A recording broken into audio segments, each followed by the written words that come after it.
तो good morning. कैसे हैं आप सभी। आज ग्रूट एकेडमी की तरफ से हम एक कोर्स लेकर आए हैं। डिजिटल मार्केटिंग का कोर्स है ये। यहाँ पर पहले भी बहुत सारे कोर्सेज हम आपको दे चुके हैं। अब आज हम डिजिटल मार्केटिंग के जिस कोर्स के साथ में शुरुआत करने जा रहे हैं, इस कोर्स में आपको फंडामेंटल से लेकर बिल्कुल एंड तक हम आपको सब कुछ सिखाएंगे ताकि आप इंडस्ट्री रेडी भी हो सकें। अगर आप चाहें तो आपकी बीसीए, एमसीए, बीटेक में कोई एग्जाम पास करनी हो तो आप वो भी कर सकें। अगर आपको इस कोर्स से रिलेटेड कोई भी डाउट अगर होता है या कुछ और भी चीज होती है तो हमारे पास में ऑफलाइन सपोर्ट भी अवेलेबल है।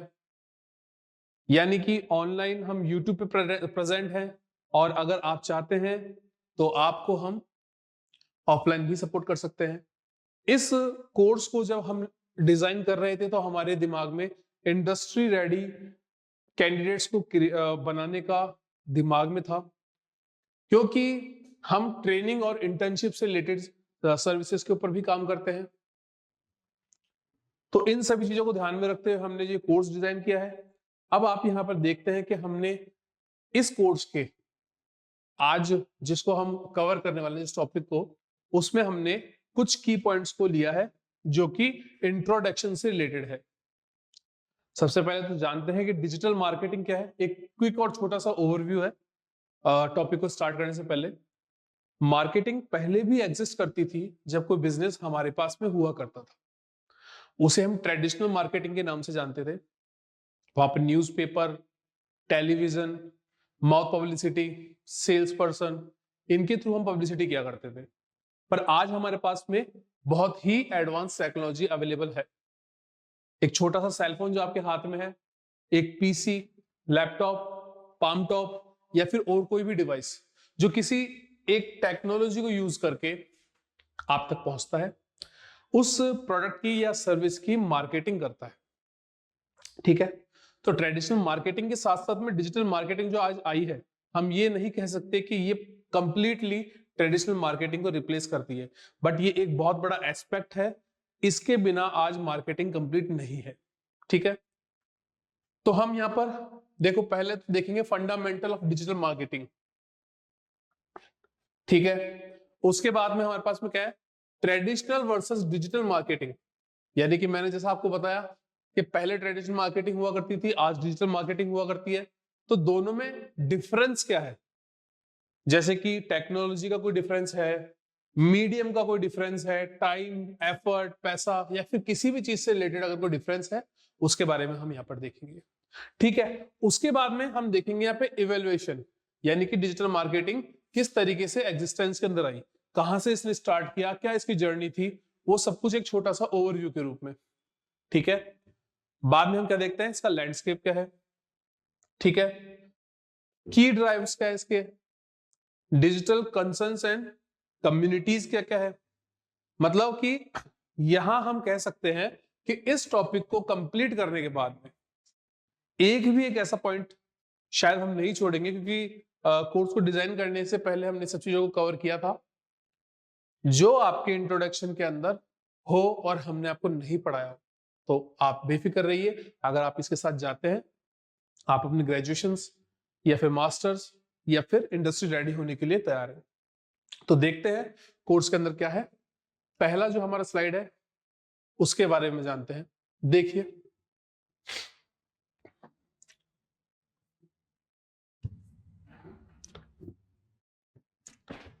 Digital marketing refers to the use of digital channel, platform and technologies to promote and sell product and services।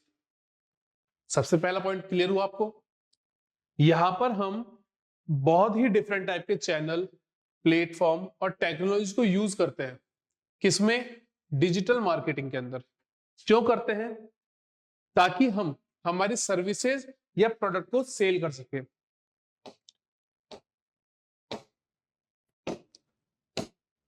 ठीक है। तो ये दो चीजें आ गई यहां पर। ठीक है। इसी के बारे में मैंने आपको बताया था, या तो कोई अगर कोई ऑर्गेनाइजेशन है या कोई बिजनेस है, अगर डिजिटल मार्केटिंग करता है या ट्रेडिशनल मार्केटिंग करता है, लेट्स सपोज, तो उसका मेन मकसद होगा या तो किसी प्रोडक्ट को बेचना या किसी सर्विस को बेचना। क्लियर? अब आगे क्या देखते हैं हम? It involves strategies like search engine optimisation. आगे देखेंगे ये क्या चीज है, उसके बारे में डिटेल में जाने से पहले हमने यहाँ पे छोटा सा एक अभी आपको ओवरव्यू भी देना है। Social media marketing, content marketing, email marketing and online advertising. देखिए, हमने ये तो जाना कि डिजिटल मार्केटिंग हमको करनी होती है ट्रेडिशनल मार्केटिंग के अलावा, ओके। लेकिन अगर हम बात करें कि इनमें से क्या चीज है जो डिजिटल मार्केटिंग को रेफर करती है, तो जो आपने यहां देखा ना अभी, SEO, social media marketing, content marketing, ये सभी के सभी एक टाइप है। डिजिटल मार्केटिंग में डिफरेंट डिफरेंट टाइप से हम मार्केटिंग करते हैं। प्लेटफॉर्म अलग हो सकते हैं, जैसा कि बताया, टेक्नोलॉजी अलग हो सकती है। हम बस यहां पर किसी भी चीज को यूज करके मार्केटिंग करना चाहते हैं। जो यहां पर मैंने पॉइंट्स इन्वॉल्व किए हैं उनको देखते हैं। सर्च इंजन ऑप्टिमाइजेशन, ये एक अपने आप में टॉपिक भी है और एक अपने आप में करियर भी है। तो जब हम इसकी बात करते हैं तो हमको ऐसा ऑप्टिमाइजेशन करना होता है हमारी वेबसाइट या को हमारा बिजनेस रैंकिंग वाइज टॉप हो जाए। जब भी कोई टर्म उससे रिलेटेड सर्च की जाए तो वो उसे टॉप में रैंक करके दिखाए। वो यहां पर आ गया एसईओ के अंडर में। उसके बाद में आता है सोशल मीडिया मार्केटिंग। ये कुछ ऐसी फील्ड है जिसके बारे में अगर आपको ज्यादा डिस्क्राइब नहीं भी किया जाए तो आप ऑलरेडी अवेयर है इसके बारे में। जितने भी सोशल मीडिया के आप आज अकाउंट वगैरह बना रखे हो, प्लेटफॉर्म डिफरेंट डिफरेंट है, जैसे कि व्हाट्सएप हो गया, इंस्टाग्राम हो गया, फेसबुक हो गया, तो इनमें जितने भी आपके पास प्लेटफॉर्म अवेलेबल है, यहाँ पर आप देखते होंगे बीच बीच में एडवर्टाइजमेंट आना चालू हो जाते हैं। इंस्टाग्राम पे तो आपने देखे हैं कई बार। व्हाट्सएप के ऊपर आप बोलोगे यार मैंने तो कभी नहीं देखा कि मैं चैट कर रहा हूँ कोई बीच में एडवर्टाइजमेंट आ गया, नहीं होता। लेकिन आपने ये तो देखा होगा कि कोई अननोन नंबर से आपको एडवर्टाइजमेंट आता है कि भैया हमारे पास में ये सर्विसेज है, ये प्रोडक्ट है, अगर आप इंटरेस्टेड है तो आप हमको कॉल बैक कर सकते हैं या मैसेज कर सकते हैं, हमारा बिजनेस व्हाट्सएप नंबर ये है। तो वो सोशल मीडिया मार्केटिंग के अंडर आता है।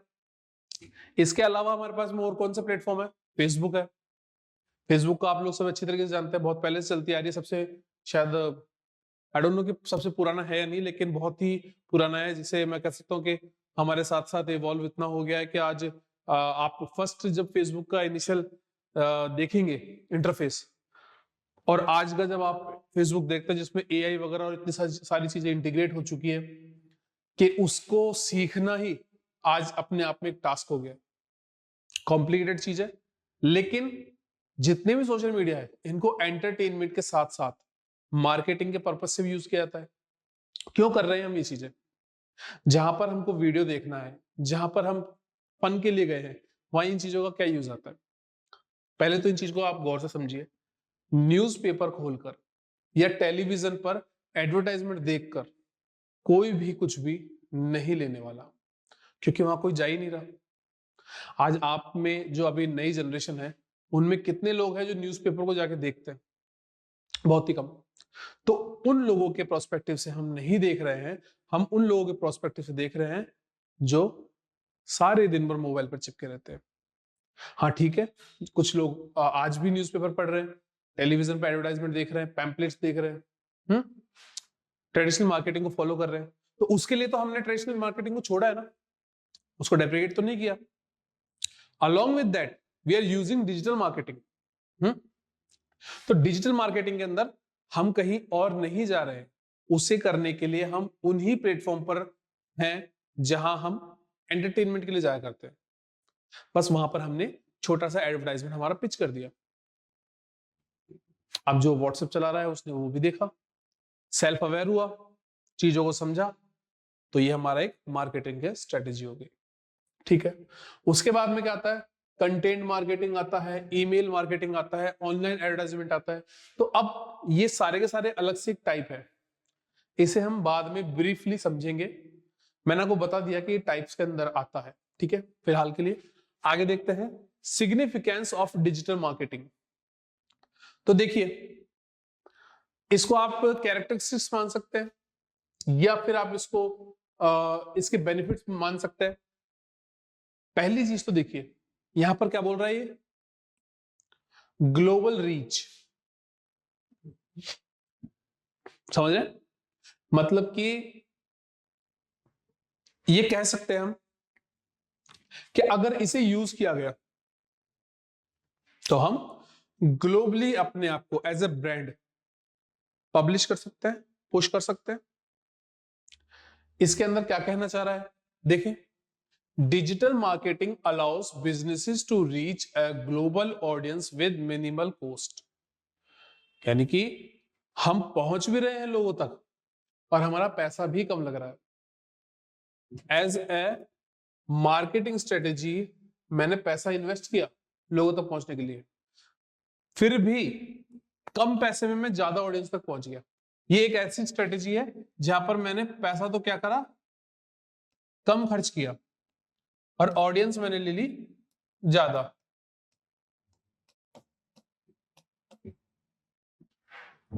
ठीक है, तो ये क्या हुआ, एक इसका बेनिफिट हो गया। दूसरा क्या देखते हैं, कॉस्ट इफेक्टिव। ऑब्वियसली यहां पर इसमें बताया भी है कि कुछ थोड़े से अमाउंट के अंदर हम बहुत बड़ी ऑडियंस तक पहुंच सकते हैं। दूसरा पॉइंट क्या बोलता है ये कॉस्ट इफेक्टिव वाला, compare to a traditional marketing. किससे कंपेयर कर रहा है ये, ट्रेडिशनल मार्केटिंग, जो कि क्या है, न्यूज़पेपर, टेलीविजन या फिर हमारे पैम्पलेट्स वगैरह, बिलबोर्ड वगैरह। तो क्या बोल रहा है ये, compare to traditional marketing digital marketing is generally more affordable. अब अगर आप देखेंगे कि न्यूज़पेपर में या फिर किसी और चीज के अंदर अगर हम एडवर्टाइजमेंट वगैरह देते हैं तो उसकी कॉस्ट ज्यादा पड़ेगी बजाय इसके। अगर किसी ने यूज किया होगा तो जानते भी होंगे कि यहाँ पर सब चीजों को खुद के हिसाब से हम एडजस्ट कर सकते हैं। थोड़ा सा अमाउंट लगाना होता है, टारगेट ऑडियंस को सेट करना होता है। यहाँ पर हम क्या क्या सेट कर सकते हैं, यहाँ पर हम एज, उसका इंटरेस्ट, जैसे कि वो हिस्ट्री वगैरह होती है ना ब्राउजर की, जो हम ब्राउज करते हैं, ऐसी चीजों को जो इंटरेस्ट को देखने के समझने के काम आती है, वैसा डेटा यहाँ पर इनके पास में अवेलेबल होता है, सोशल मीडिया के पास में। तो वो क्या करते हैं कि ऐसे ही लोगों को वो पिच करते हैं जो इंटरेस्टेड या फिर रेलेवेंट होता है। ठीक है, आगे क्या देखते हैं, रियल टाइम फीडबैक। समझे इसको क्या बोलना चाह रहा है, businesses can track consumer behaviour and performance preferences in real time, adjusting strategies quickly. क्या समझे इस चीज से, मानो कि हमने एक कैंपेन चला दिया, उसके अंदर हम रियल टाइम ये देख सकते हैं कि हमारे कैंपेन का स्टैटिस्टिक्स क्या कह रहा है, क्या वो कैंपेन सक्सेसफुल है, फ्लॉप है, कैसे मालूम चलेगा। कंज्यूमर्स का बिहेवियर जब वो एडवर्टीजमेंट को देख रहे हैं वो क्या है, हम रियल टाइम पर यहां पर चेक कर सकते हैं। उसके लिए हमारे पास में एक डैशबोर्ड अवेलेबल है, उसमें सारे स्टैटिस्टिक्स वहां पर अवेलेबल है कि किसी ने अगर एडवर्टाइजमेंट देखा तो उसके बाद में क्लिक किया, स्किप किया या कुछ और किया, वो सारी चीजें हम यहां पर देख सकते हैं। अब अगर हम इन चीजों को रियल टाइम देख पा रहे हैं तो क्या हम इसे मॉनिटर करके एडजस्ट नहीं कर सकते। लेट सपोज मैंने 2 कैंपेन चलाए, पहले कैंपेन के अंदर मैंने कुछ चीजें डाली, कुछ कीवर्ड्स वगैरह डाले और उसको इनिशिएट कर दिया। दूसरे कैंपेन के अंदर मैंने कुछ डिफरेंट चीजों के साथ में एक दूसरा कैंपेन इनिशिएट किया। अब मैं देख रहा हूं कि मेरे को यहां पर अच्छा परफॉर्मेंस मिल रहा है बजाय इस कैंपेन के, तो अब मैं क्या कर सकता हूं, या तो मैं इसको स्टॉप कर सकता हूं, और अगर मेरे लिए जरूरी है तो मैं इसे मॉडिफाई कर सकता हूं, क्योंकि मेरे पास में अब स्टैट्स अवेलेबल है। उसके अकॉर्डिंग मैं इसको करूंगा मॉडिफाई और करूंगा रीलॉन्च, तो मेरा पैसा भी बचेगा, टाइम भी बचेगा। क्यों हो पा रहा है ये, क्योंकि यहां पर मेरे पास में रियल टाइम फीडबैक का ऑप्शन अवेलेबल है।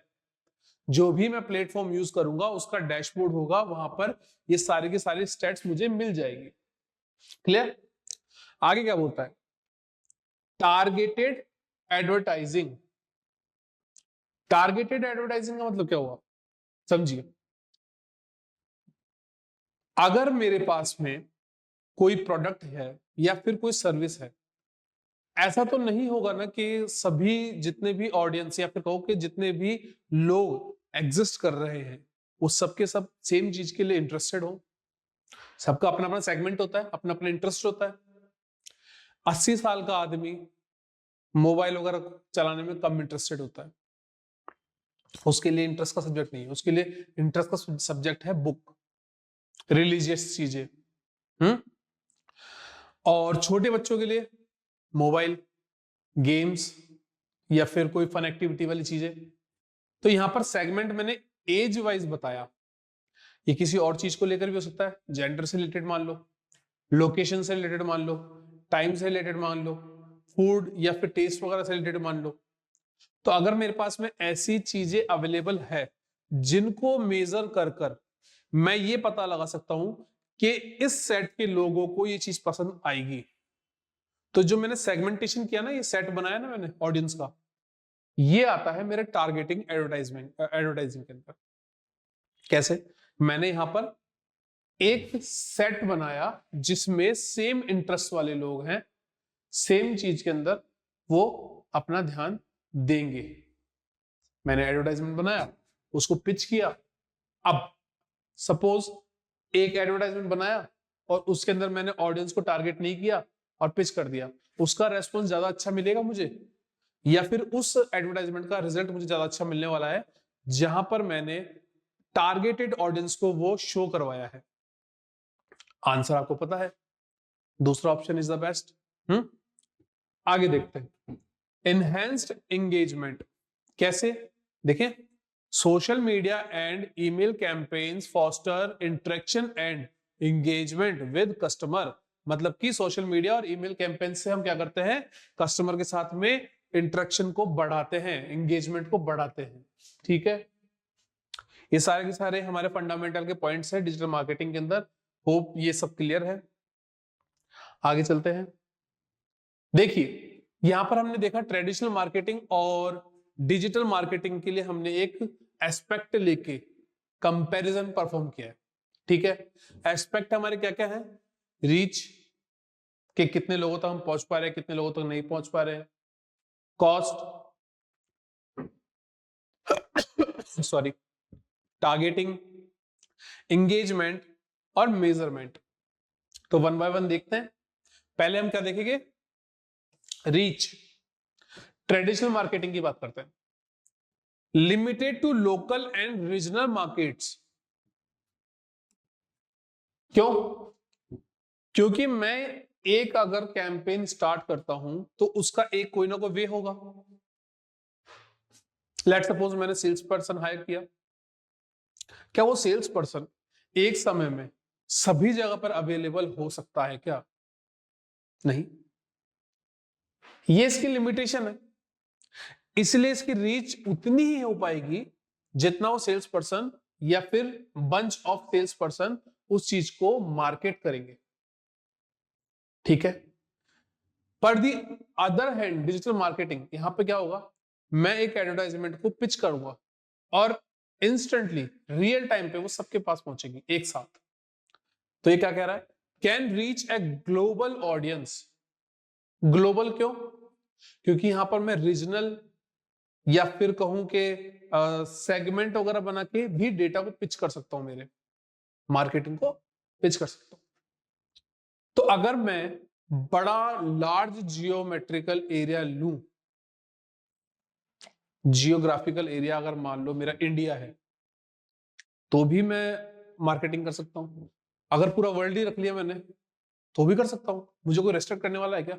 बस हाँ, कि अगर मैं अलग अलग तरीके के मार्केटिंग स्ट्रेटेजीज बनाता हूं तो कितने में टारगेट ऑडियंस को पिच कर रहा हूं उसके हिसाब से मेरा कॉस्ट इंक्रीज या डिक्रीज होगा। लेकिन बात यहां पर रीच की है, तो रीच तो मेरे पास ग्लोबल हो गई ना।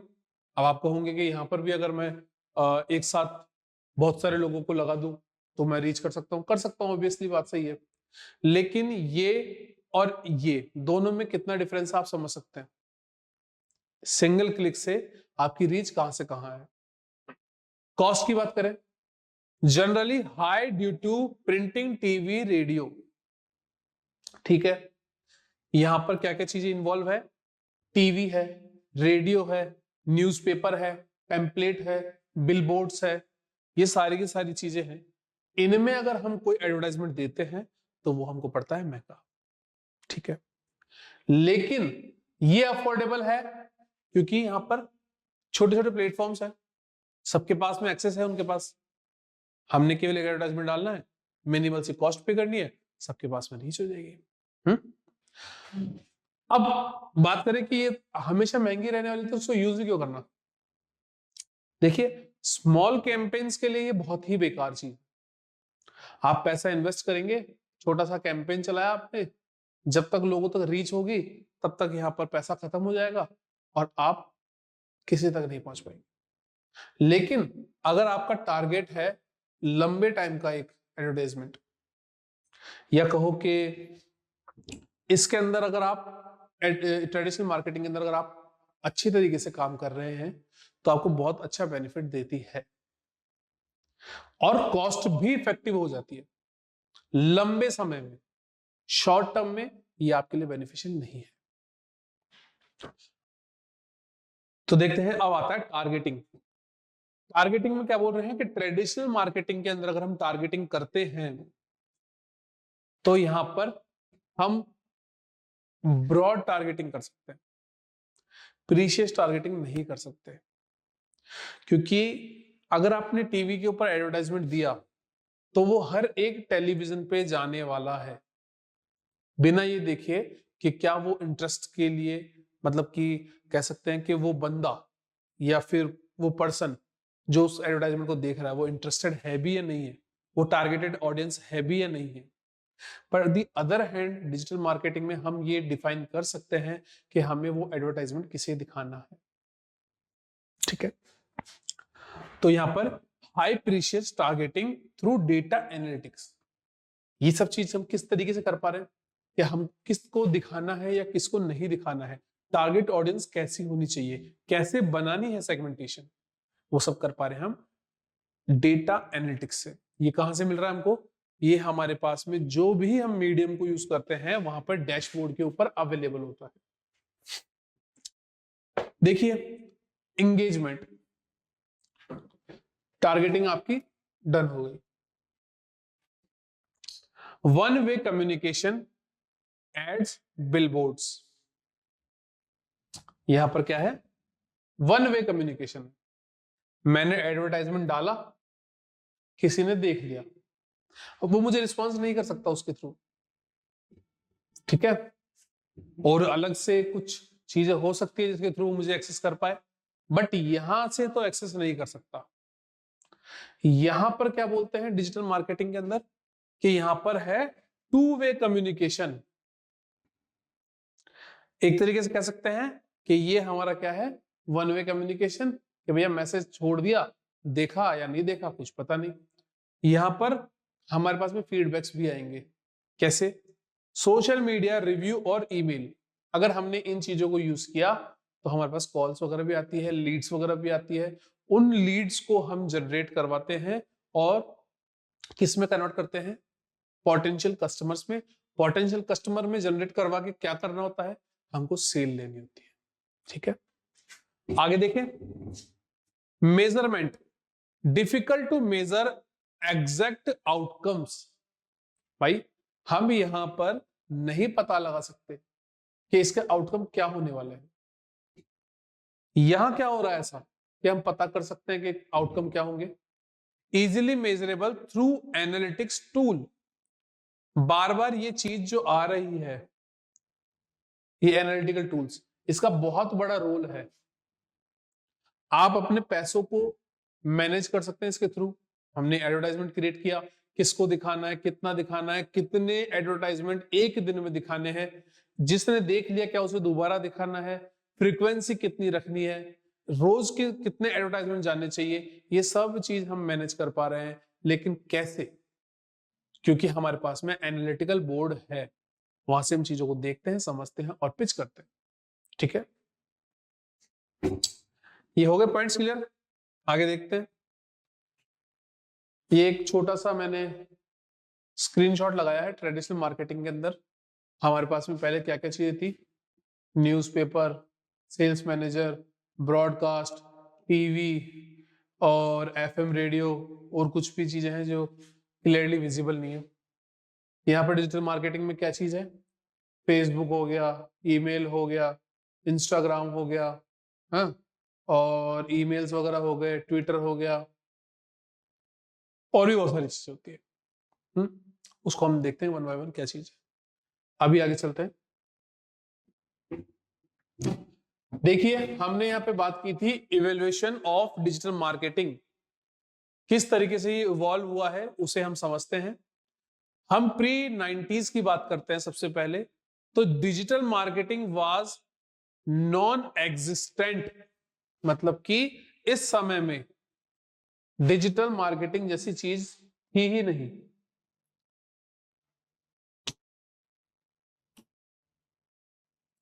क्लियर है? 90s के अंदर डिजिटल मार्केटिंग जैसी चीज एग्जिस्ट नहीं करती थी। With businesses relying on traditional media, यहां पर सिर्फ और सिर्फ ट्रेडिशनल मीडिया पे ही रिलाय किया जाता था।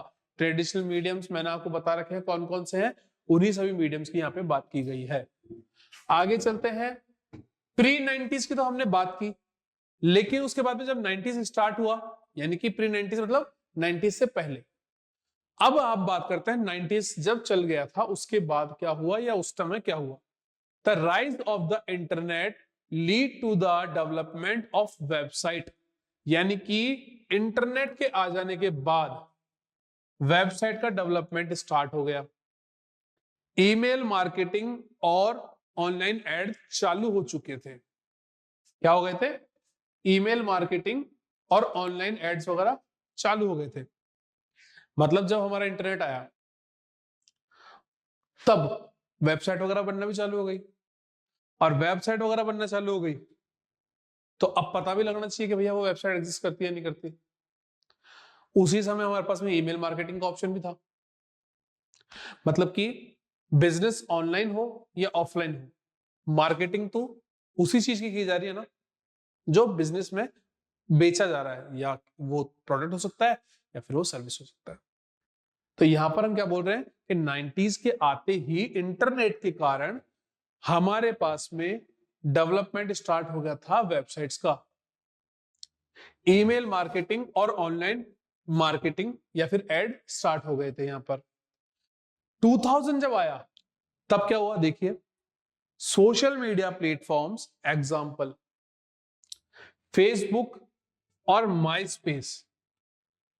अब हम माई स्पेस को तो नहीं जानते, पर फेसबुक तो आज भी चल रहा है, ठीक है। तो ऐसे कुछ प्लेटफॉर्म जो सोशल मीडिया के हैं वो एग्जिस्टेंस में आ गए थे।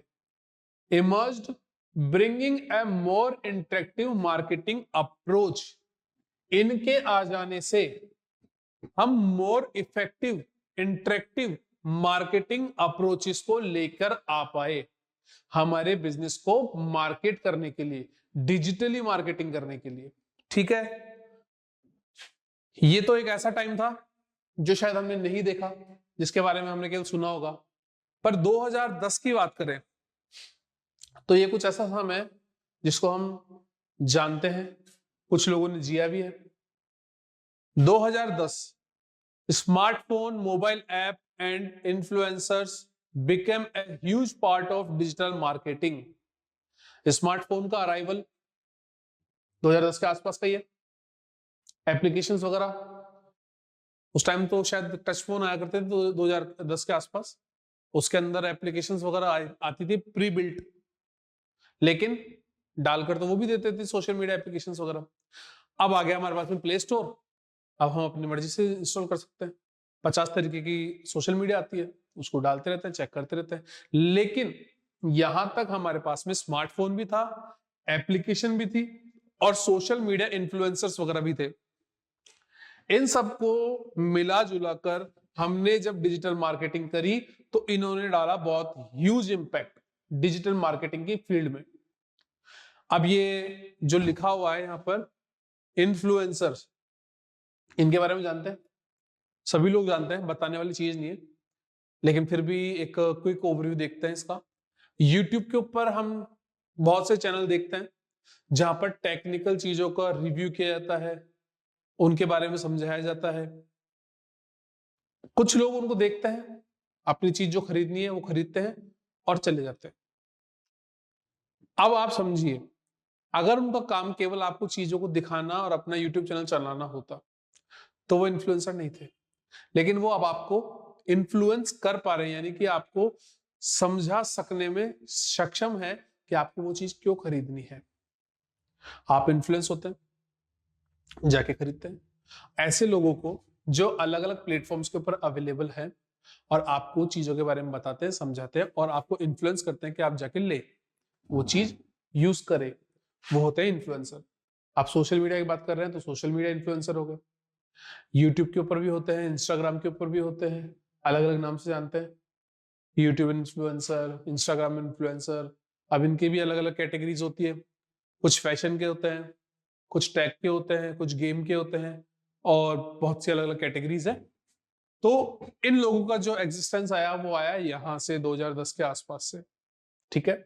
उसके बाद 2020 और आगे तक जो अभी चल रहा है, AI driven marketing, chatbot, voice search. देखो इनमें से किन किन चीजों के बारे में अपन जानते हैं। चैटबॉट के बारे में कोई जानता है? चैटबॉट क्या है? किसी भी वेबसाइट को अगर आप विजिट करते हैं, वहां पे नीचे क्वेश्चन मार्क करके कुछ मतलब आस्क आशा या ऐसा कुछ लिखा होता है, हम उस पर क्लिक करते हैं और क्लिक करने के बाद में हम देखते हैं कि एक चैट बॉक्स ओपन हुआ, वहां पे हम हमारी क्वेरी लिख सकते हैं। हो सकता है कि प्री बिल्ट वहां पे मैसेज भी आता हो कि welcome to our website, tell us what we can do for you, ऐसे करके मैसेज वगैरह आते हैं। फिर हम लिखते हैं वहां पे हमारा प्रॉम्प्ट कि हम यहाँ पर क्यों आए हैं, हमारी क्वेरीज क्या है, हम क्या करना चाहते हैं। वो सब चीज लिखने के बाद में एक मैसेज आता है।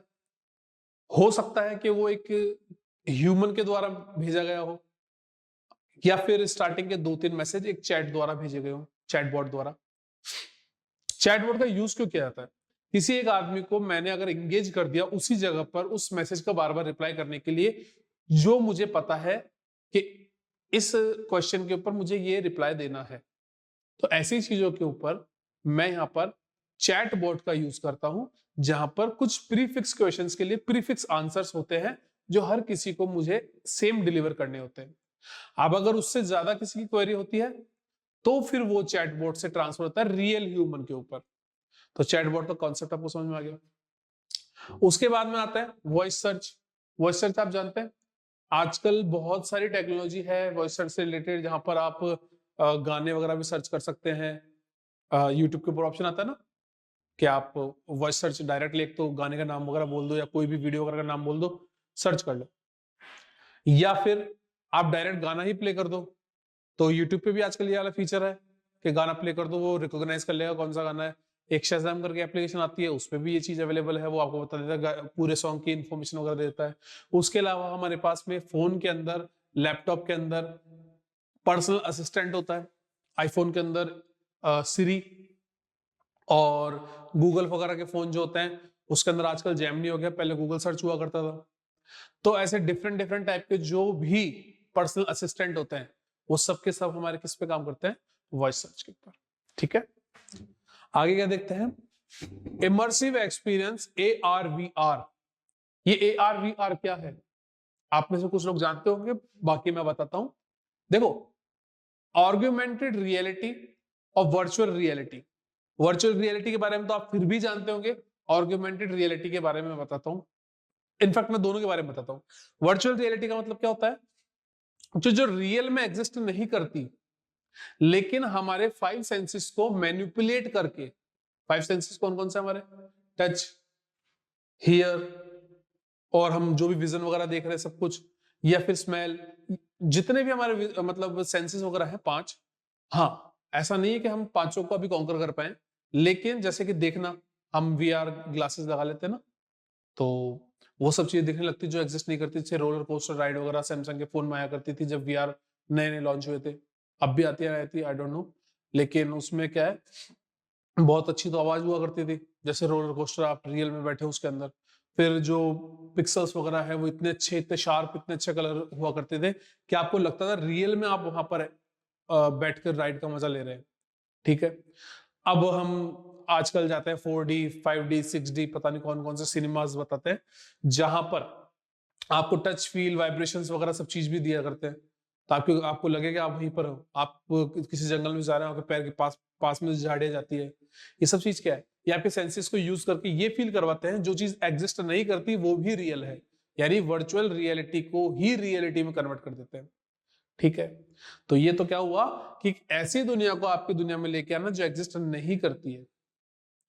दूसरा आता है आर्ग्यूमेंटेड रियलिटी, इस दुनिया को उस दुनिया में ले जाना जो एग्जिस्ट नहीं करती है।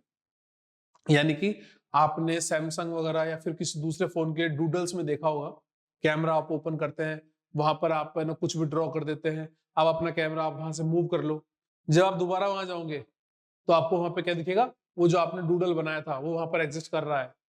ठीक है, एआर से रिलेटेड हमारे पास में मेजरमेंट टूल्स वगैरह भी आ चुके हैं, जैसे कि आपके पास में मान लो इंचटेप नहीं है, आपने एआर रूलर डाउनलोड कर लिया, अब आप चाहते हैं कि है ना लेट सपोज मैं इस एलईडी का साइज नापना चाहता हूं, तो मैं उस मोबाइल की एप्लीकेशन से जो एआर के ऊपर काम कर रही है, कैमरे का यूज करके नाप सकता हूं कि कितने इंच का एलईडी मॉनिटर है। ठीक है, तो एआर वीआर के अंदर डिफरेंस समझ में आ गया। खैर हमारा टॉपिक नहीं था, लेकिन इस इमर्सिव एक्सपीरियंस को जो एआर वीआर के अंदर बता रहा है उसको समझने के लिए ये चीज समझना जरूरी था। आगे क्या है, पहले कंप्लीट दोबारा से स्टार्ट करते हैं वरना आपको समझ में नहीं आएगा क्या बोला मैंने। AI driven marketing, chatbots, voice search and immersive experience of AR VR are revolutionising the industry. मतलब कि हमारे यहाँ 2020 और उसके बाद में आने के बाद में हमको यहाँ पर AR VR का सपोर्ट मिला, चैटबॉट वगैरह मिले, AI ड्राइवन मार्केटिंग यानी कि AI का भी सपोर्ट हमें आज मार्केटिंग के अंदर देखने को मिल रहा है, और हमारे पास में वॉइस सर्च वगैरह है जो हमारे पास में बहुत अच्छा रोल प्ले करता है। किस किस जगह पे काम आ रहा है वो तो बता दिया, मार्केटिंग के अंदर भी यूज आ रहा है, क्योंकि हमारा मेन फोकस क्या है? मार्केटिंग से रिलेटेड चीजों को समझने का। तो आपको होप ये चीज समझ में आ गई होगी। आगे चलते हैं। देखिए डिजिटल मार्केटिंग का जो क्या है लैंडस्केप, उसको समझ रहे हैं यहाँ पे।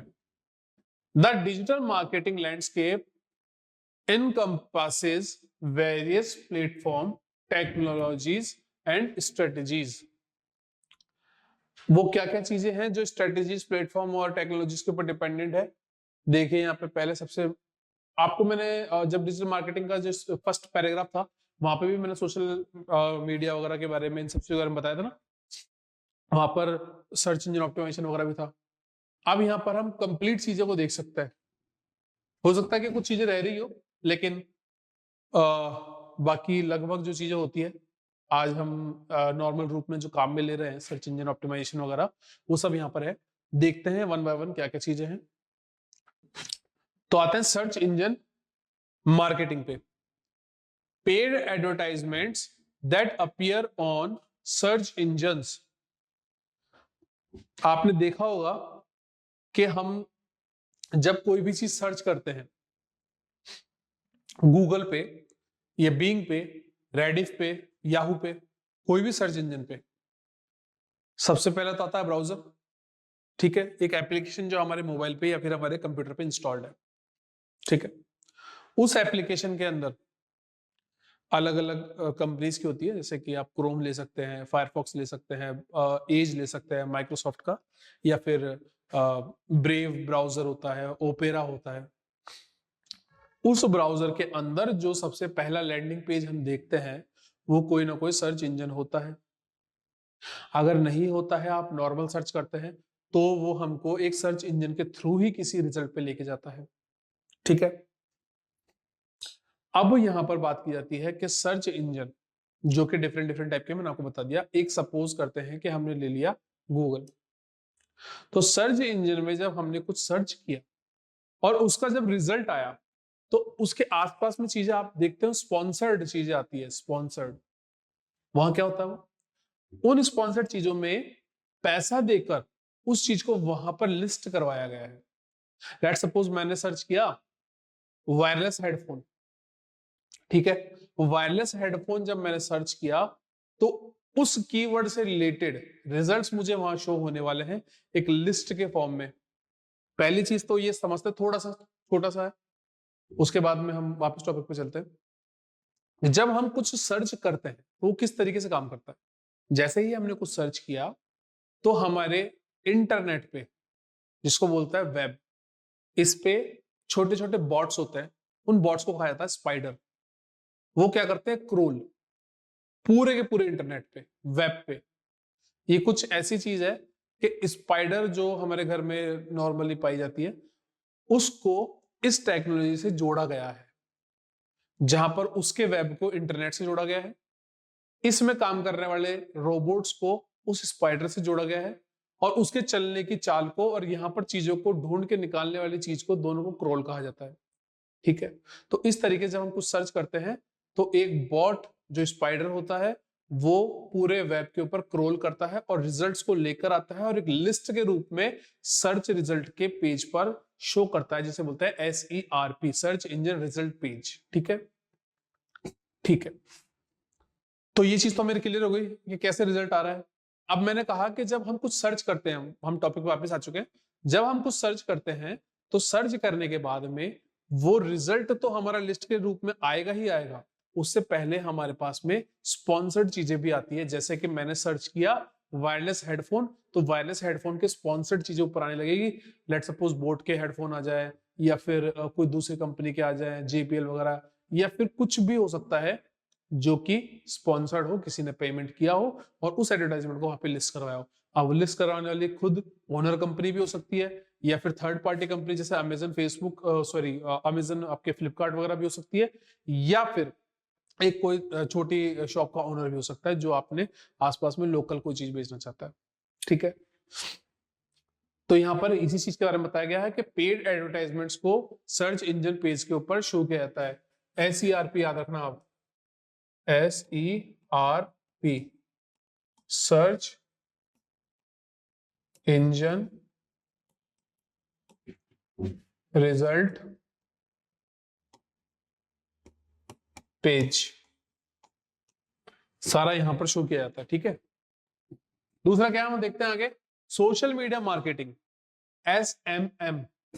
तो इसमें क्या होता है, prompting brands via platform like Facebook, Instagram, LinkedIn.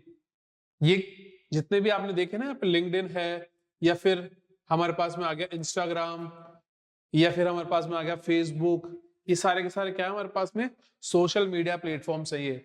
तो ये क्या बोल रहा है कि किसी भी ब्रांड को platform like Facebook, Instagram, LinkedIn के थ्रू प्रॉम्प्ट करना कहलाता है सोशल मीडिया मार्केटिंग। यानी कि हम मार्केटिंग किसी सोशल मीडिया के थ्रू भी कर सकते हैं, मैंने आपको बताया ऑलरेडी।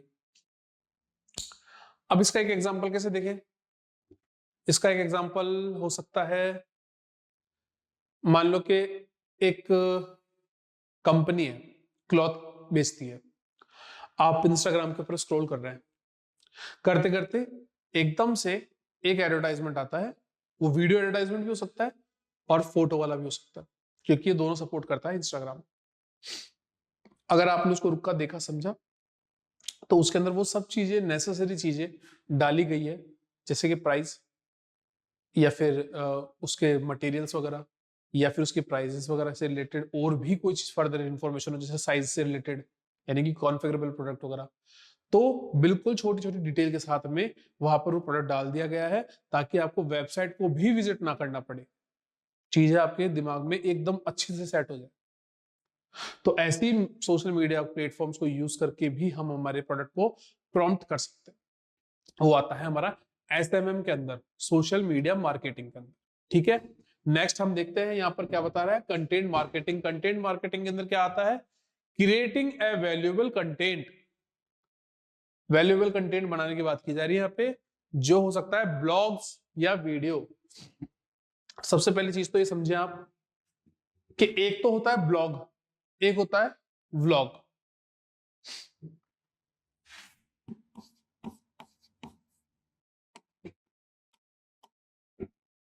सबने सुना है इसके बारे में। तो जो ब्लॉग होता है ना, ये सारा टेक्स्ट फॉर्मेट में है, थोड़ी पिक्चर्स वगैरह भी इसमें। ये जो होता है ना, ये होता है वीडियो फॉर्मेट में। जो आपका यूट्यूब है, यूट्यूब के ऊपर आप जितने भी व्लॉग्स वगैरह देखते हैं, आपने सुना भी होगा आजकल हर कोई यूट्यूबर जो फेमस हो गया वो अपने अपने व्लॉग बना रहा है, दिनचर्या सब दिखा रहा है, उसके अंदर क्या कर रहा है क्या नहीं कर रहा है, वो सारा व्लॉग के अंदर आता है। ऐसी इंफॉर्मेशन जिसको वीडियो फॉर्मेट के अंदर रिप्रेजेंट किया गया है वो होती है व्लॉग। ऐसी इंफॉर्मेशन जिसको टेक्स्ट या फिर पिक्चर फॉर्मेट के अंदर रिप्रेजेंट किया गया है एक वेबसाइट के ऊपर, वो होती है ब्लॉग। अब यहाँ पे बात की जा रही है कंटेंट के अंदर के कंटेंट को हम ब्लॉग या फिर वीडियो के फॉर्मेट दोनों में बना सकते हैं, ठीक है। To attract and engage customer, मतलब कि अभी यहां पर हम जो मार्केटिंग कर रहे हैं वो इस रूप से बताई जा रही है कि आपने या तो ब्लॉग बनाया है या फिर आपने व्लॉग बनाया है, वीडियो कंटेंट है या फिर टेक्स्ट कंटेंट है, आपने बताया है सभी चीजों के बारे में। इसका एग्जांपल कैसे, लेट सपोज अभी एक कोई वैकेंसी निकली गवर्नमेंट की, ठीक है, मैं जाके सर्च करता हूं कि भैया राजस्थान की ये वैकेंसी, इसके बारे में इंफॉर्मेशन चाहिए। अब वो देगा एक वेबसाइट का नाम, दूसरी वेबसाइट का नाम, तीसरी वेबसाइट का नाम, सारी की सारी ऑफिशियल वेबसाइट्स तो नहीं है, पर सभी ने उस सेम टॉपिक के ऊपर ब्लॉग बनाया है। किसी भी वेबसाइट को आप खोलते हैं तो वहां पर इंफॉर्मेशन मिलती है कि भैया कितनी सीटों के साथ में ये वैकेंसी आई है, कब इसका फॉर्म ओपन होने वाला है, कब इसका एग्जाम होगा, कब इसका एडमिट कार्ड आएगा, क्या क्या इसमें फॉर्मेलिटीज होगी, क्या क्या इसके अंदर डॉक्यूमेंट रिक्वायर्ड होंगे, सब चीजों के बारे में इंफॉर्मेशन मिल गई, ऑफिशियल लिंक वगैरह सब कुछ। तो हमने कंटेंट को रिप्रेजेंट करवाया इस फॉर्म में कि हमारा जितना भी डेटा है वो सारा का सारा पब्लिश हो जाए, लोगों को दिखने लग जाए, विजिबल हो जाए। अब ये मार्केटिंग का कैसा टाइप हुआ जहां पर मैं किसी को इंफॉर्मेशन देके बैठ गया, कोई मतलब होगा उस बात का, समझते हैं। अगर मैंने ब्लॉग बनाया या मैंने ब्लॉग बनाया, दोनों ही केसेस के अंदर वो रेलेवेंट इंफॉर्मेशन मेरे वेबसाइट से नहीं थी, लेकिन ऐसा तो हो सकता है कि मेरा फील्ड तो जॉनर जो है मेरा वो सेम हो लाइक मैं काम करता हूं एक ऐसी एमएनसी के अंदर जो क्या करती है, ई कॉमर्स की वेबसाइट बनाती है। सपोज मेज प्लाजा, मेज प्लाजा ने अपने अकाउंट वगैरह बना के डेमो सेट कर रखे हैं मजेंटो के। उसको क्या बेनिफिट मिल रहा है इस चीज से, भाई मजेंटो एक अडोब का सॉफ्टवेयर है, एक प्रोडक्ट है, अडोब दे उसका फ्री डेमो, मेज प्लाजा क्यों देगा। लेकिन वो उसने एक वेबसाइट सेट की, ये ब्लॉग या ब्लॉग से रिलेटेड चीज नहीं है, मैं आपको समझाना चाहता हूं कि ऐसा करने से क्या बेनिफिट हो रहा है। अब वहां पर मैं जाके डेमो ले रहा हूं मेज प्लाजा पे किसी अडोब के प्रोडक्ट के लिए, लेकिन मुझे ये तो मालूम चला ना कि एक मेज प्लाजा नाम का एक वेंडर भी है जो इसके एक्सटेंशंस को सेल भी कर रहा है, उसके पास में क्या क्या प्रोडक्ट भी है, ठीक है। तो मैं मेरी ऑनलाइन प्रेजेंस को शो करने के लिए उन चीजों का यूज कर रहा हूं। मार्केटिंग के अंदर मैंने यहां ये नहीं बताया कि मैं क्या क्या बेचने आया हूं, मैंने सिर्फ अपनी प्रेजेंस को शो किया, अब लोग अपना आप सर्च कर लेंगे। तो कंटेंट मार्केटिंग के अंदर ये होता है कि आप लोगों को वैल्यूएबल इंफॉर्मेशन प्रोवाइड कराते हैं जो उनको चाहिए, लेकिन बदले में आपकी मार्केटिंग फ्री हो जाती है, ठीक है। कंटेंट मार्केटिंग के बाद में हम आते हैं एफिलिएट मार्केटिंग के बारे में समझते हैं। एफिलिएट मार्केटिंग ऐसी चीज है जिसको आप लोग सभी जानते हैं, आज यूट्यूब वगैरह पे बहुत सी जगह पे देखा जाता है कि यूट्यूब पे आप किसी वेबसाइट के ऊपर सॉरी किसी चैनल के ऊपर गए किसी प्रोडक्ट को सर्च करने के लिए कि भैया मैं ये खरीदने वाला हूँ, इससे पहले एक बार देख तो लो यूट्यूब क्या कहता है इसके बारे में। मैंने सर्च किया, उन्होंने बताया कि बहुत अच्छा प्रोडक्ट है, बहुत खराब प्रोडक्ट है, सिमिलर प्रोडक्ट आप ये भी ले सकते हैं, इस प्राइस में पड़ेगा, मोर और लेस। वो सिर्फ आपको कन्विंस करते हैं वो चीज जो बेचना चाहते हैं उसके लिए, ठीक है। अब वो अच्छी है बुरी है उसका मैं यहाँ पर कुछ भी समझने के लिए या समझाने के लिए नहीं हूँ, क्योंकि हो सकता है कि वो अच्छा चैनल हो, अच्छी चीजें बेच रहा हो सकता है उसका काम केवल पैसा कमाना हो, तो अपन उस चीज को छोड़ते हैं। लेकिन आपने सुना होगा कि अगर आपको ये प्रोडक्ट बाय करना है तो आप मेरे एफिलिएट लिंक के ऊपर क्लिक करके भी बाय कर सकते हैं, इसके लिए आपके एक्स्ट्रा चार्जेस नहीं लगेंगे, लेकिन चैनल को सपोर्ट मिलेगा। तो उनको पे कौन कर रहा है, अगर आप भी नहीं कर रहे, प्रोडक्ट के लिए उनको एक्स्ट्रा कोई डिस्काउंट भी नहीं मिल रहा, तो पे कौन कर रहा है। देखिए जब किसी अकाउंट को हम क्रिएट करते हैं वहां पर एफिलिएट मार्केटिंग के लिए भी एक ऑप्शन आता है। अगर आप एफिलिएट मार्केटिंग के लिए ऑप्ट करते हैं तो आपको एक ऑप्शन मिलता है जहां पर आप प्रोडक्ट के एफिलिएट लिंक बना सकते हैं। ठीक है, अगर आपके लिंक से कोई जाकर परचेज करता है तो आपको स्मॉल अमाउंट का अप्रिसिएशन मिलता है। उस अमाउंट को है ना क्या नाम से किसी भी कस्टमर के अकाउंट से काटा नहीं जाता या फिर प्रोडक्ट के प्राइस में ऐड नहीं किया जाता। उसको आप डायरेक्ट अमेजन, फ्लिपकार्ट या फिर ऐसे किसी वेंडर से ले सकते हैं। एफिलिएट मार्केटिंग के अंडर आता है, जहां पर आप किसी प्रोडक्ट को बेचने के लिए काम कर रहे हैं, उसके बदले में आपको पैसा मिल रहा है। Affiliate marketing. ठीक है, समझते हैं यहाँ पे क्या बोल रहा है? Partnering with the other businesses और influencers to promote products services. हम किसी दूसरे बिजनेस के साथ में पार्टनर हो जाते हैं इन्फ्लुएंस करने के लिए, प्रॉम्प्ट करने के लिए कि भैया ये प्रोडक्ट और सर्विसेज को आप यूज करो। ठीक है, ये चीज मैंने बताई। आगे देखते हैं, ये हो गया, ये हो गया, ये हो गया, ये हो गया। Email marketing, direct communication with consumers through email to return to nurture relationships. देखिए, ईमेल जो है उसके थ्रू हम डायरेक्ट किसी भी कस्टमर तक पहुंचते हैं, उसको एक पर्सनलाइज ईमेल लिखते हैं, टाइम टू टाइम उसको प्रोडक्ट या सर्विसेज के बारे में बताते हैं, या फिर उसकी एनिवर्सरी पे या उसके बर्थडे के ऊपर उसको विशेस वगैरह देते हैं। तो ये क्या होता है, ब्रांड की अवेयरनेस को बनाए रखता है और कस्टमर को एक पर्सनलाइज एक्सपीरियंस देता है, जिसके कारण कस्टमर का बिजनेस के साथ में बॉन्ड बहुत अच्छा क्रिएट होता है। ऐसा करने से क्या होगा, अगर कभी इसको फ्यूचर में कुछ खरीदना हो या फिर नहीं भी खरीदना हो, आपकी एडवर्टाइजमेंट के थ्रू वो सेल्फ अवेयर है इस चीज के बारे में कि आपके पास में वो चीज अवेलेबल है, क्योंकि वो रेगुलरली मेल्स देख रहा है। तो अगर उसको कभी दोबारा कुछ परचेज करना है, वो डायरेक्ट आएगा आपके पास में, क्योंकि आपके रिलेशंस अच्छे हैं, आपकी सर्विसेज अच्छी है, आपने आफ्टर सेल सर्विसेज वगैरह अच्छी प्रोवाइड की है, तो ये सब चीजें इफेक्टिव होती है। तो यहां पर क्या बोल रहा है, direct communication with consumer through emails nurture relationship.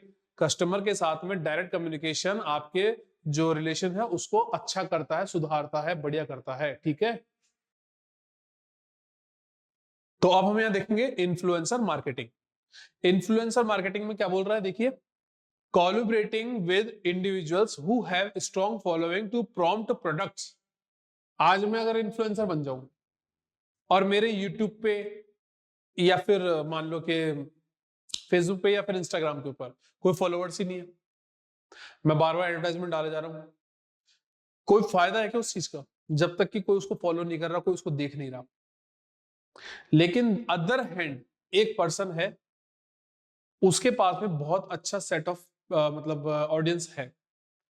अब वो ऑडियंस तो ऑब्वियस सी बात है कि जो उसका इंटरेस्ट है वैसे ही ऑडियंस उसके पास में भी होगी। तो अगर मैं कभी भी सिमिलर प्रोडक्ट को बेचना चाहूंगा, जैसे मान लो कि कोई बंदा है जो फैशन से रिलेटेड इन्फ्लुएंसिंग करता है, अब जो फैशन लवर्स हैं वो उसको फॉलो करेंगे। मैं एक ब्रांड हूं, मुझे अपना प्रोडक्ट बेचना है, मैं अगर कोई इन्फ्लुएंसर सिलेक्ट करूंगा तो मैं फील्ड से रिलेटेड ही इन्फ्लुएंसर्स को ही सिलेक्ट करूंगा। लेट सपोज मैंने उस फैशन वाले बंदे से या फिर बंदी से कांटेक्ट किया, मैंने बताया अपने ब्रांड के बारे में, रेडी हो गए, अब हमारे इन्फ्लुएंसिंग मार्केटिंग स्टार्ट हुई, उन्होंने हमारे ब्रांड के बारे में प्रमोट किया, सब कुछ बताया, लोगों ने खरीदना चालू किया।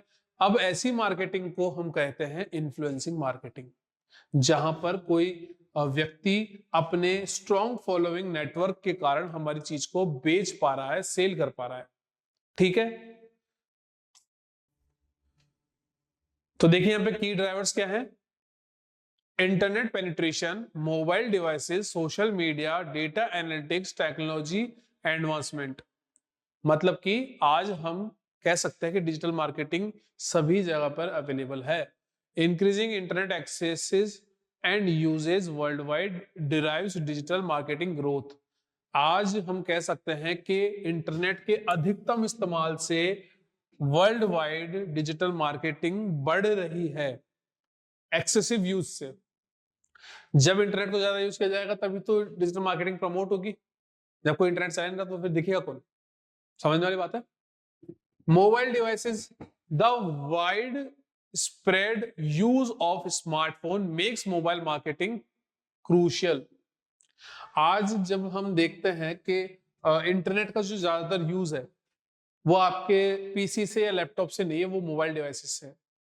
तो जितना ज्यादा ये डिवाइसेस वगैरह प्रमोट होंगे, जितना ज्यादा ये फैलेंगे, जितना ज्यादा इनको काम मिले जाएगा, उतना ही ज्यादा हमारा डिजिटल मार्केटिंग बढ़ेगा। यानी कि ये कुछ की फैक्टर्स हैं जिनके कारण हमारा डिजिटल मार्केटिंग एग्जिस्टेंस में है। ये नहीं होगा तो डिजिटल मार्केटिंग खत्म। Social media platform like Instagram, TikTok, YouTube and business immense marketing potential.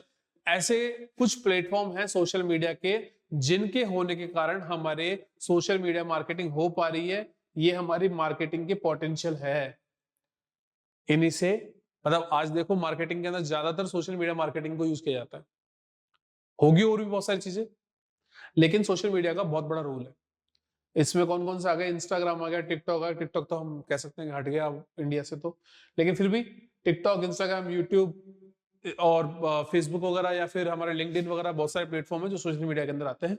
Social media के अंदर जो लिंक्डइन है वो जरूर हम कह सकते हैं कि प्रोफेशनल है, बाकी सबके सब कैजुअल है, इनको हम डेली बेसिस पे काम में लेते हैं। फिर आता है हमारा data analytics. Access to vast amounts of data allows for target marketing and performance measurement।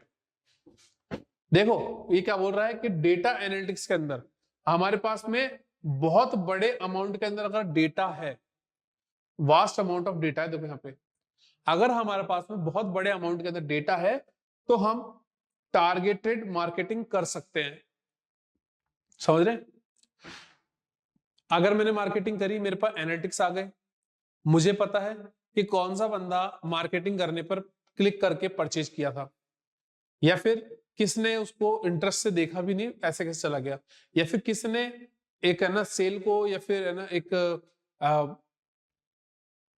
छोटा सा इंटरेस्ट भी दिखाया ना, अगर मान लो हर चीज का मेरे पास में डेटा होगा, उसकी एज, उसकी मतलब कि इंटरनेट को यूज करने के टाइमिंग वगैरह क्या थे, या फिर उसने कितनी देर तक कोई यूट्यूब वीडियोस वगैरह को देखा होगा। यूट्यूब के वीडियोस वगैरह के लिए तो आपने डैशबोर्ड देखा होगा, यूट्यूब स्टूडियो। तो वहां पे हर तरीके के आपके पास में है, लाइक कितने हुए, कमेंट कितने हुए, कितने मतलब क्या नाम से वॉच ओवर्स वगैरह कंप्लीट हो चुके हैं, कितने सब्सक्राइबर्स वगैरह है, वो सब चीजें है वो एनालिटिक्स के अंदर आती है। वो सारा का सारा हमारा डैशबोर्ड के अंदर एग्जिस्ट करता है।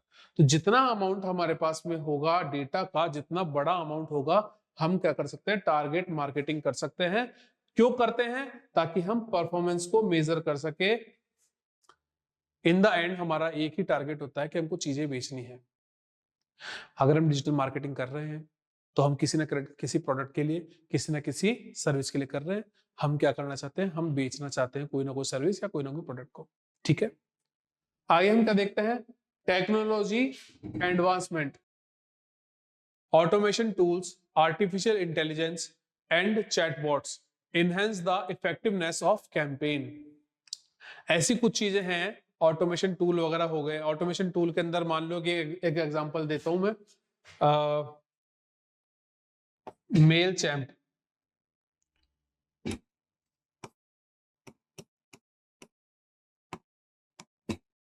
ये क्या करता है? इस एक वेबसाइट के थ्रू हम अपने जितने भी मेल्स वगैरह है उनको ऑटोमेट कर सकते हैं। तो जैसे ये मेल्स के लिए एक ऑटोमेशन टूल है, वैसे अलग अलग डिफरेंट डिफरेंट हमारे पास में ऑटोमेशन टूल एग्जिस्ट करते हैं। तो ऑटोमेशन टूल्स की मदद से, आर्टिफिशियल इंटेलिजेंस की मदद से और चैटबॉट्स वगैरह की मदद से हम क्या कर रहे हैं? हमारे कैंपेन की इफेक्टिवनेस को बढ़ाते हैं। क्या करते हैं? कैंपेन की इफेक्टिवनेस को बढ़ाते हैं। आगे देखते हैं।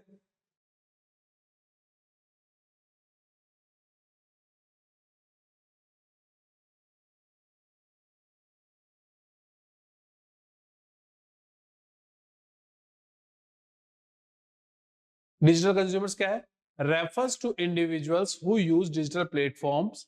मतलब कि कौन से यूजर्स की बात की जा रही है यहाँ पे? जो डिजिटल प्लेटफॉर्म को यूज करते हैं। नॉर्मल यूजर की बात नहीं कर रहे, क्योंकि जो डिजिटल प्लेटफॉर्म को यूज नहीं कर रहे वो केवल कंज्यूमर है। जो डिजिटल प्लेटफॉर्म को यूज कर रहे हैं वो है डिजिटल कंज्यूमर। अब ये क्या करते हैं? प्लेटफॉर्म को यूज करते हैं, रिसर्च करते हैं, शॉप करते हैं और इंटरेक्ट विद ब्रांड्स, मतलब कि अलग अलग ब्रांड्स के साथ में इंटरेक्ट करते हैं। They are more informed, tech savvy and expect personalised experience.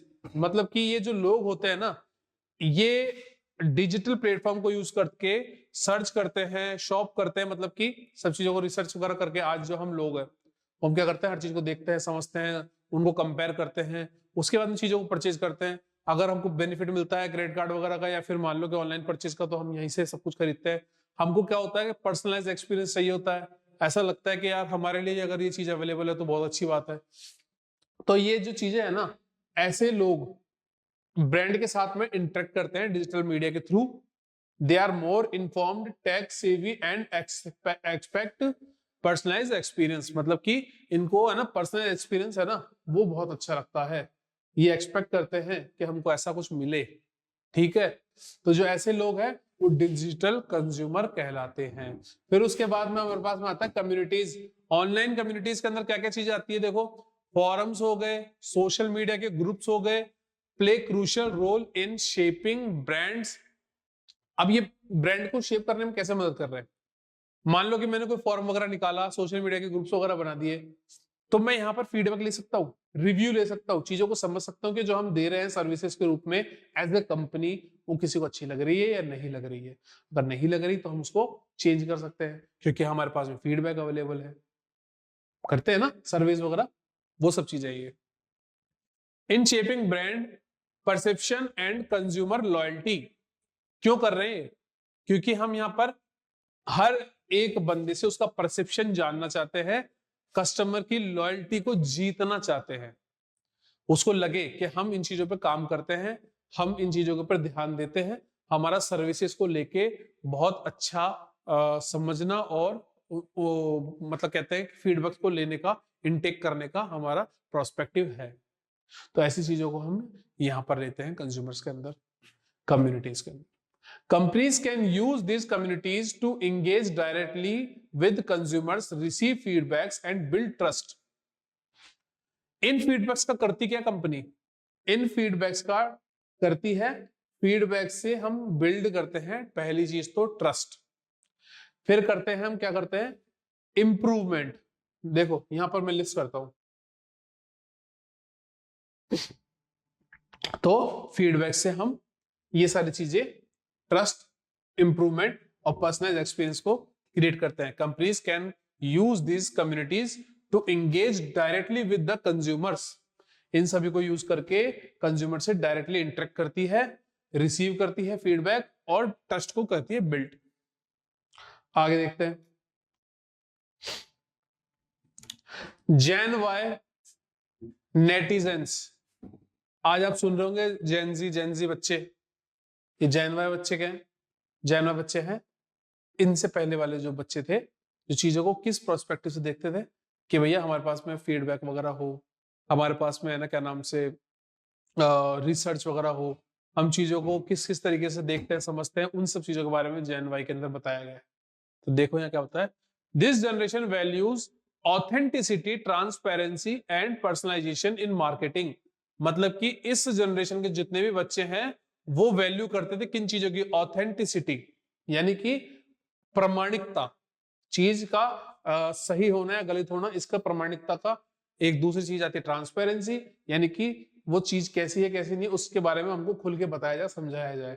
उसके बाद में आता है पर्सनलाइजेशन। पर्सनलाइजेशन यानी कि ईमेल पर्सनलाइजेशन वगैरह होता है, सब समझते हैं। ऐसा फील देना कि वो चीज स्पेशली उस यूजर के लिए ही की गई है, पर्सनलाइजेशन के अंडर आती है ऐसी चीजें।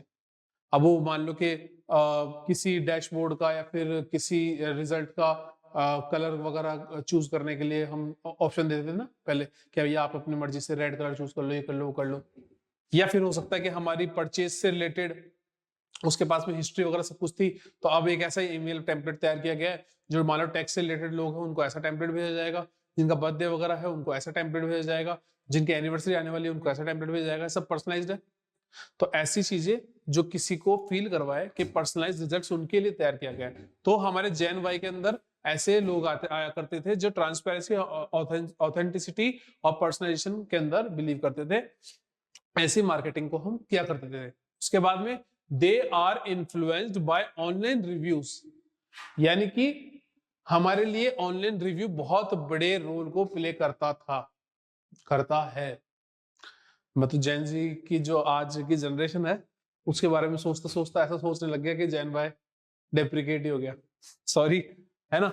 तो हम लोग रिव्यूज वगैरह से बहुत ज्यादा इन्फ्लुएंस होते हैं, सोशल मीडिया के ऊपर हम इन्फ्लुएंस होते हैं।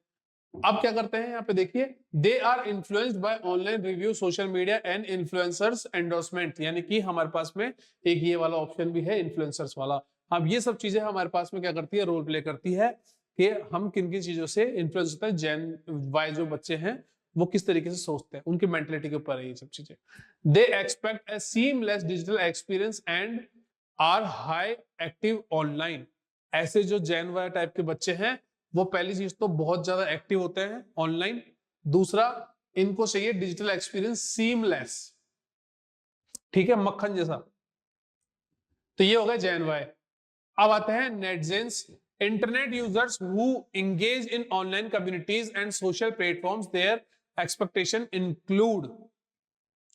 यहां पर नेटजेंस वाले जो बच्चे हैं उनके बारे में बताया गया है कि ऐसे लोग सोशल मीडिया और कम्युनिटीज वगैरह के ऊपर ज्यादा इन्वॉल्व होते हैं, उन लोगों की बात करी जा रही है। अब उसके अंदर क्या क्या आता है, इंस्टेंट कम्युनिकेशन, कम्युनिकेशन चाहिए quick response via chat and social media. मैंने बताया आपको कि अगर कोई बंदा बैठा दिया जाएगा चैटबॉट की जगह पर तो वो जैसे फ्री होगा वैसे रिस्पॉन्स करेगा, लेकिन चैटबॉट क्या करेगा, इमीडिएट रिस्पॉन्ड करेगा। Transparency, clear honest marketing and business practices, ठीक है।